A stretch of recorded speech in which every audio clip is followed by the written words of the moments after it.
satisfação estar aqui hoje, nessa manhã, um grande prazer para mim estar aqui. Talvez, inclusive, o único que não milita na área criminal de todos que estão aqui, acredito que sou eu, mas quero agradecer imensamente o convite, tanto a Eliane Costa como a Raulson Ferraz. Eu agradeço o convite por estar aqui, poder falar hoje para colegas, para amigos, um pouco, e dizer para vocês, e começo, inclusive, iniciando a minha fala, dizendo que Pernambuco, como berço dos cursos jurídicos, Pernambuco como tradicional local onde se iniciam os movimentos revolucionários, teria que receber um evento como esse.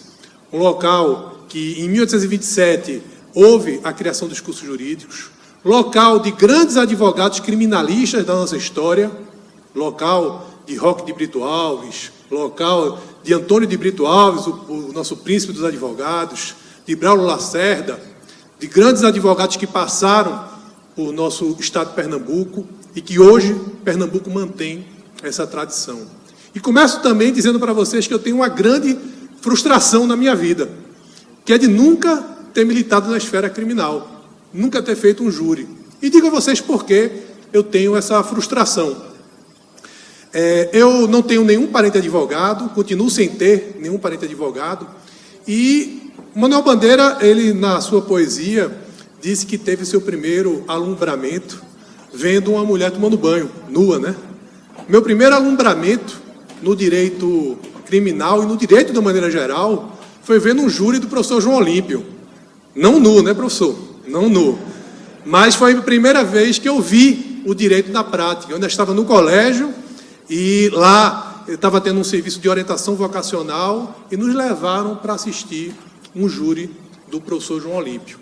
E foi naquele momento que eu, que já tinha pendores para o direito, eu gostava de ler, gostava de história, gostava de redação, gostava de português, eu vi e disse, é isso aí que eu quero fazer, é o direito que eu quero seguir. Foi o ramo, o momento que eu escolhi, efetivamente, minha profissão, foi vendo um júri do professor João Olímpio. E hoje eu tenho o privilégio de estar ao lado dele, ao lado de grandes criminalistas como Carlos Barros, ao lado de grandes criminalistas como Jorge Wellington, que alguns dizem que é o Cacai do Nordeste, mas eu digo que, na verdade, Cacai, que é o Jorge Wellington de Brasília, fazendo OAB, fazendo um movimento da OAB, junto com grandes criminalistas como Maurício Bezerra, como Emerson Leondas e como tantos outros que estão ao nosso lado, de mãos dadas, na Ordem dos Advogados do Brasil. Então, eu tenho essa grande frustração, e principalmente porque o criminalista é aquele que lida, em primeira linha, um dos valores mais caros do ser humano, que é a liberdade. Às vezes a vida não vale a pena se nós não temos liberdade. E é o criminalista que lida com esse valor tão caro da nossa vida. E, por outro lado, o criminalista também é aquele que, em primeiro lugar, é o defensor das prerrogativas da advocacia. Prerrogativa essa que não é nenhum privilégio. Prerrogativa essa que não é nenhuma forma de benefício especial dado ao advogado. Não. A prerrogativa da advocacia é, na realidade, uma garantia que é dada ao cidadão. É a garantia que o cidadão tem de ter um advogado que possa atuar com independência. Um advogado que possa atuar com destemor. E hoje, nesses momentos que nós estamos enfrentando, principalmente nesse binarismo que o país está enfrentando, de combate desenfreado, até diria, um combate meio que cego, nós, advogados, somos os principais combatentes, eu diria, da corrupção e do crime. Mas nós combatemos sempre com respeito ao devido processo legal, com respeito ao contraditório, com respeito à ampla defesa. No momento que tentam nos jogar como defensores do crime, nós somos defensores, na verdade, do direito. Porque o direito é o único caminho que se tem civilizado para se combater o crime e para se combater a corrupção. Então, nesses momentos que nós vivemos, muito complicados, muito difíceis, a advocacia ela se levanta. E Rui Barbosa já dizia que a advocacia ela não é muito necessária nos momentos de calmaria.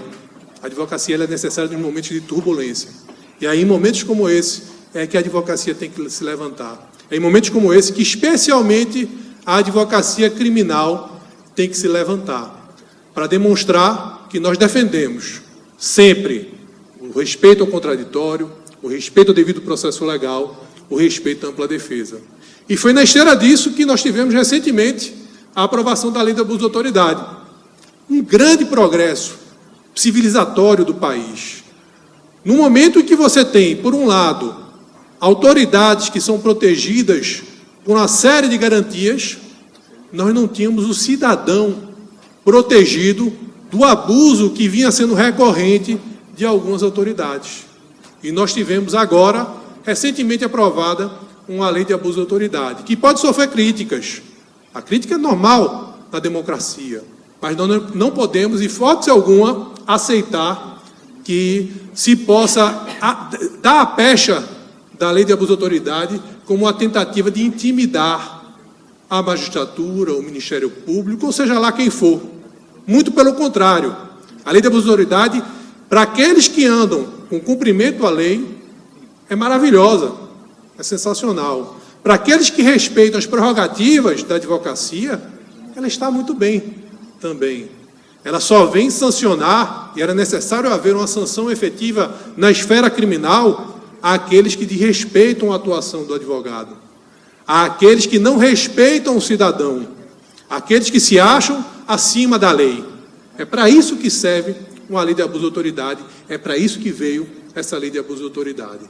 Veio para criminalizar a violação de algumas das prerrogativas da advocacia, que, como eu disse há pouco, não são privilégios, são, na realidade, direitos do cidadão. Porque, na hora, mesmo aqueles que proclamam a pulmões largos que bandido bom é bandido morto, no momento que precisam, efetivamente, no momento que tem um filho, um irmão, um parente acusado indevidamente da prática de um crime, no momento que eles precisam de um advogado para defender o devido processo legal, para que tenham um contraditório e ampla defesa assegurada, no momento, essa frase que vinha, que bandido bom é bandido morto, ela cala, ela cessa. No momento que há necessidade da advocacia. Por isso que a advocacia criminal ela é absolutamente indispensável nesses dias de hoje. E é muito importante que esteja antenada e buscando sempre se aperfeiçoar, buscar novos conhecimentos, e hoje, sem dúvida, é uma grande oportunidade para isso.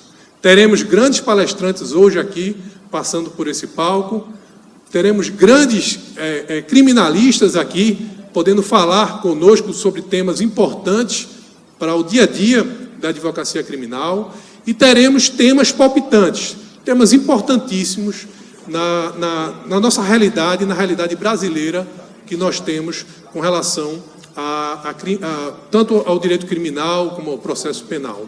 Então, Pernambuco tinha que sediar um evento como esse, Pernambuco tinha que ser o local de um evento como esse. Eu que, como falei, sou frustrado por não militar na área, ainda farei um júri, o professor João Olímpio já me chamou e farei esse júri com ele, vou vencer essa minha frustração. Tive o privilégio de ter minha carteira da OAB assinada por um grande criminalista, que foi o Ademar Rigueira, e aí Carol, que está conosco lá, Carol Amorim, nossa conselheira também, vem me ensinando também direito criminal. Eu vendo as manifestações de Carol, aprendo também direito criminal.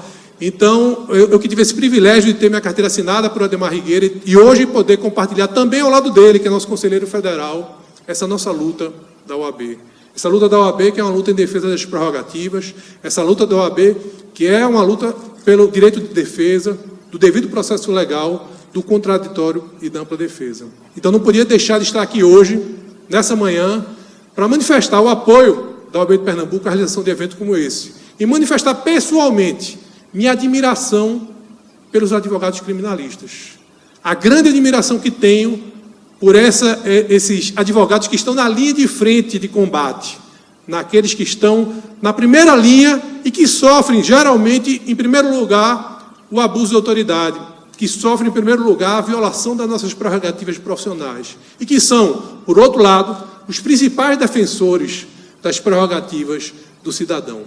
Então, estou aqui tanto para manifestar esse nosso apoio institucional ao evento, como também para manifestar meu apreço, consideração e admiração inconteste a advocacia criminalista de Pernambuco, que é referência absolutamente nacional. Por onde chego, escuto se falar dos grandes advogados criminalistas que nós temos em Pernambuco, do passado, do presente e dos jovens que já são agora também no presente, mas que são a garantia também da manutenção dessa tradição pernambucana no futuro. Então, quero desejar a todos um grande evento, que aproveitem o dia de hoje, que aproveitem as palestras, aproveitem os seminários, que tenham certeza que será um dia muito produtivo, muito debate, e sairemos todos daqui muito mais enriquecidos intelectualmente do que entramos. E, ao final, quero só também deixar aqui, desde já, a minha homenagem a uma perda recente que nós tivemos de um amigo pessoal que eu perdi e de exemplo de advogado criminalista, que é Gilberto Marques. Gilberto foi, assim, não só um advogado reconhecido, não só um grande criminalista, um dos maiores da sua geração, mas Gilberto foi também... Gilberto foi um amigo e um conselheiro que eu particularmente perdi. Uma pessoa que eu tive a oportunidade de conviver mais de perto, almoçávamos juntos com frequência, isso já faz tempo que fazíamos isso, e tive a oportunidade de, quando presidente da Caixa de Assistência, a gente fez uma exibição de um documentário sobre Pedro Jorge, e o grande homenageado daquele momento foi Gilberto, que realmente teve uma atuação absolutamente irretocável naquele caso, como assistente de acusação, e as suas alegações finais ficaram marcadas na história. E o que ele disse à época para Pedro Jorge, vale para ele também, que Pedro Jorge não morreu, que se transformou em milhares de pedaços, de onde surgiriam vários Pedro Jorge para lutar por justiça. A mesma coisa acontece com Gilberto, que não morreu. Certamente Gilberto agora foi plantado. E aí nós vamos ter vários Gilbertos aí para nos ajudar nessa batalha pelas prerrogativas da advocacia, nessa luta pela justiça, pelo devido processo legal e pelo contraditório. Gilberto continua vivo aí entre nós e merece todas as nossas homenagens. Muito obrigado, bom evento para todos, irmãos.